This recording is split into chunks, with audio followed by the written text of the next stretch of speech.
Hi friends, welcome to TN41 YouTube channel. நான் உங்கள் பொள்ளாச்சிக்காரன் பேசுகிறேன். என்னடா இவ்வளோ வருஷத்துக்கு அப்புறம் மறுபடியும் வந்திருக்கானேன்னு பார்க்குறீங்களா? கொஞ்சம் பிஸி ஆகிட்டேன் ஃப்ரெண்ட்ஸ். நம்ம என்னென்னா ஆஃபீஸ்க்கும் போயிட்டு நம்ம இப்போ பால்ட்ரி ஃபார்ம் வேறு புதுசாக ஸ்டார்ட் பண்ணியிருக்கோமா, ஸோ அதனால் அந்த ஒர்க்கும் பார்த்துட்டு என்னால் வந்து யூடியூப்பை வந்து கன்டினியூ பண்ண முடியல.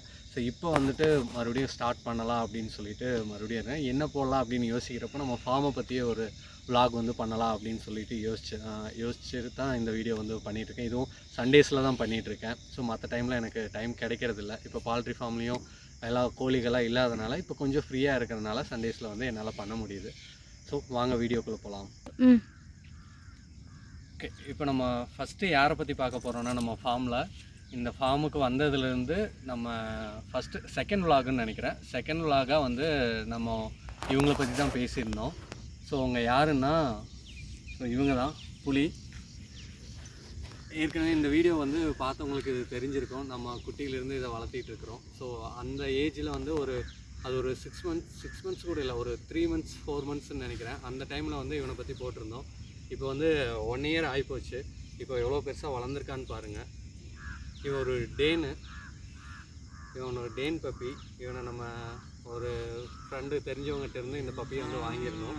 இப்போ இந்த அளவுக்கு நல்லா ஆக்டிவாக இருக்கான். இவன் கூட ரொம்ப டேன் வந்து ரொம்ப பெருசாக இருக்குது, ரொம்ப ஆக்டிவாக இருக்காது அப்படிங்கிற மாதிரியெல்லாம் நிறையா பேர் சொல்லுவாங்க. உடம்பு நல்லா பெருசாக இருக்கிறான், நல்லா ஜெயின் ப்ரீடுங்கிறனால இவன் நல்லா ஓட மாட்டான், சோம்பேறியாக இருப்பான் அப்படிங்கிற மாதிரி வந்து சொல்லுவாங்க. ஆனால் அப்படி கிடையாது. இவன் வந்து நம்மக்கிட்ட நாட்டு நாய்களும் இருக்குது, அதுக்கு ஈக்குவலாக வந்து இவன் ஓடுவான். அதை விட வேகமாகவே வந்து இவன் வந்து நல்லா ஆக்டிவாகவே இருப்பான். இவன் ஸ்பீடுக்கெல்லாம் அந்த நாட்டு நாய்க்கு கூட வர முடியாது, அந்த அளவுக்கு வந்து நல்லாவே ஆக்டிவாக இருப்பான். இவன் வந்து எந்த அளவுக்கு ஃப்ரெண்ட்லியான டாக் அப்படின்னா, நம்ம பக்கத்து தோட்டத்து நாய்களை கூட இவன் ஃப்ரெண்டு பிடிச்சி வீட்டுக்கு கூட்டிகிட்டு வந்துடுவான். இவனுக்கு போட்டு வச்சுருந்த சாப்பாட்டை எடுத்து அவங்களுக்கு கொடுத்துட்டு இவன் அதை வேடிக்கை பார்த்துட்டே உட்காந்துக்குவான். ஸோ அந்தளவுக்கு வந்து ரொம்பவுமே வந்து ஃப்ரெண்ட்லியான டாகு.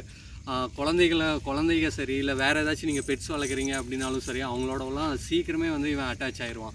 ஸோ இது ஜெயின் ப்ரீடு, அதனால் குழந்தைகிட்டலாம் விட்டு வளர்த்தக்கூடாது அப்படிங்கிற மாதிரியெல்லாம் எதுவும் கிடையாது. இவனை நம்பி வந்து நம்ம வீட்டில் வந்து வளர்த்தலாம். எல்லாத்தோடமே ஃப்ரெண்ட்லியாக இருப்பான். ஸோ நல்லா கேரிங்காகவும் பார்த்துப்பான். மற்ற அனிமல்ஸை வந்து நம்ம பெட்ஸ் எல்லாம் வளர்த்துறோன்னா அவங்கள கேரிங்காகவும் பார்த்துக்குவான்.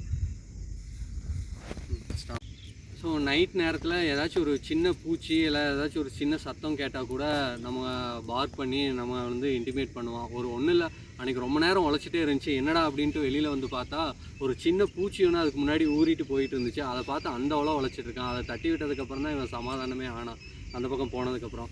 ஸோ நல்லா கார்டிங்க்கும் வந்து நல்லாவே ஹெல்ப் பண்ணுறாங்க. இவனை நம்பி வந்து நம்ம வீட்டில் வந்து வளர்த்தலாம்.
அடுத்து நம்ம பார்க்க போகிறது, நம்ம இங்கே எதுக்காக வந்தோம்னா, இந்த கோழி பண்ணைகளை வந்து நம்ம ரன் பண்ணுறதுக்காகத்தான் இங்கே வந்திருக்கிறோம்.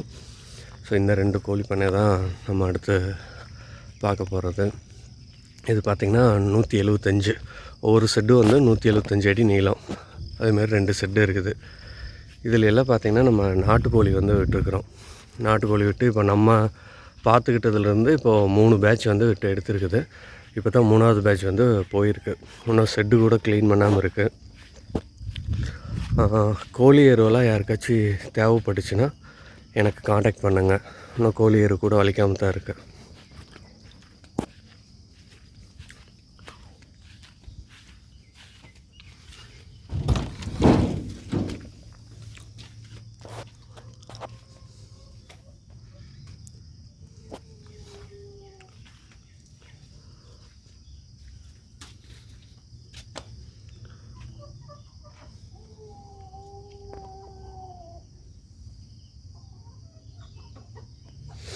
இங்கே சில கோழிகள்லாம் நமக்காக விட்டுட்டு போயிருக்கிறாங்க. ஒரு நம்ம யூஸுக்காக விட சொன்னதுனால ஒரு 10 கோழிக்கிட்ட விட்டுருக்குறாங்க. அந்த கோழிகள் தான் நீங்கள் இப்போ பார்த்துட்ருக்குறீங்க. நம்ம ஃபார்ம் லொக்கேட் ஆகிருக்கிற இடம் பார்த்திங்கன்னா வடசித்தூர். அதனால் செஞ்சேரி மலை, நெகமம், செட்டிபாளையம், கிணத்துக்கடவு இந்த ஏரியாவில் இருக்கிறவங்களுக்கு கோழி எரு தேவைப்பட்டுச்சு அப்படின்னா என்னை வந்து காண்டாக்ட் பண்ணலாம்.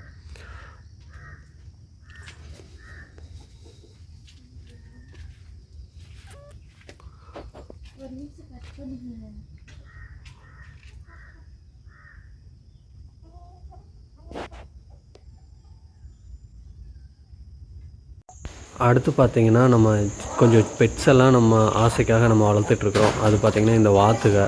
ஸோ வெள்ளை வாத்து வளர்த்துறோம். அடுத்து வந்து நாட்டு வாத்து, கின்னி கோழி இதெல்லாம் வளர்த்திட்ருக்குறோம். ஸோ வான்கோழியும் வந்து வளர்த்திட்டு இருந்தோம். அது கொஞ்சம் நோய் வந்து அது ரெண்டுமே மேல் ஃபீமேல் ரெண்டுமே இறந்து போச்சு. இதோட பார்த்திங்கன்னா நாட்டு வாத்துலேயும் வந்துட்டு ஃபீமேல் தான் இருக்குது, கின்னி கோழிலையும் ஃபீமேல் தான் இருக்குது. அது மேல் இன்னொரு மேல் இருந்ததை வாத்தோட மேலே வந்து நான் பக்கத்து காட்டு நாய் வந்து பிடிச்சிட்டு போயிடுச்சு. ஸோ அதை கொண்டுச்சுங்க. அடுத்து இதோட கின்னி கோழியோட மேல் பார்த்திங்கன்னா அதுக்கும் ஏதோ ஒரு டிசீஸ் வந்து அதுவும் செத்து போச்சு. அதுக்கப்புறம் தான் சரி இன்னும் வாங்கி விடலாம் அப்படின்னு சொல்லிட்டு மறுபடியும் ஒரு ஜோடி வந்து கின்னி கோழியை வாங்கி விட்டுருக்குது. இன்னும் கொஞ்சம் நாளாக அதையும் ஓப்பன் பண்ணி விடணும். ஸோ இங்கே வான்கோழியும் வாங்கணும். அதையும் இனி வாங்கிட்டு நம்ம ஃபுல்லாக இன்னும் நிறைய பெட்ஸ் வந்து வாங்குறதுக்கு ஐடியாவில் இருக்குது. அதுலேயும் வாங்கணும். அது வாங்கிட்டு உங்களுக்கு இன்னொரு விலாகில் வந்து அதை பற்றி ஃபுல்லாக சொல்கிறேன்.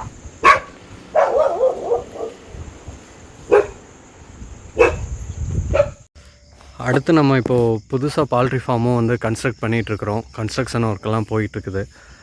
இது வந்து பார்த்திங்கன்னா 2 பண்ணை 200 ஸ்கொயர் ஃபீட்டில் வந்து 2 பண்ணையாக போடுறோம். 22க்கு 200, அந்த பண்ணையும் 22க்கு 200. இது ஒன்று வந்து நானும் மாமாவும் வந்து பார்ட்னர்ஷிப்பில் வந்து போட்டுட்ருக்குறோம். இந்த பண்ணையும் இன்னொரு 2 மந்த்ஸில் வந்து இந்த ஒர்க்கும் முடிஞ்சிடும். அடுத்து இதுலேயும் நாம் வந்து ஃபார்மிங் வந்து ஸ்டார்ட் பண்ண போகிறோம். இதுலேயும் வந்து கோழிகள்லாம் விட்டுக்கலாம். ஸோ நாட்டுக்கோழி விடுறதா, பிராய்லர் கோழி விடுறதா அப்படிங்கிற ஒரு கன்ஃபியூஷன்லாம் இருக்குது. அதை கூடிய சீக்கிரம் முடிவு பண்ணிவிட்டு இந்த 2 மந்த்ஸ்க்குள்ளே அடுத்து எந்த கோழியை இறக்க போகிறோம் அப்படிங்கிறதையும் வந்து நான் உங்களுக்கு அப்டேட் பண்ணுறேன்.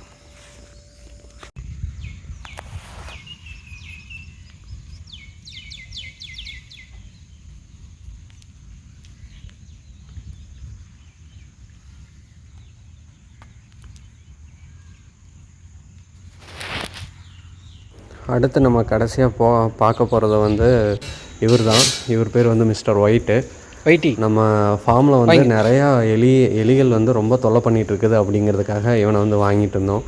ஆனால் இப்போ பார்த்திங்கன்னா இவனை பாதுகாக்கிறது நமக்கு பெரிய வேலையாக இருக்குது.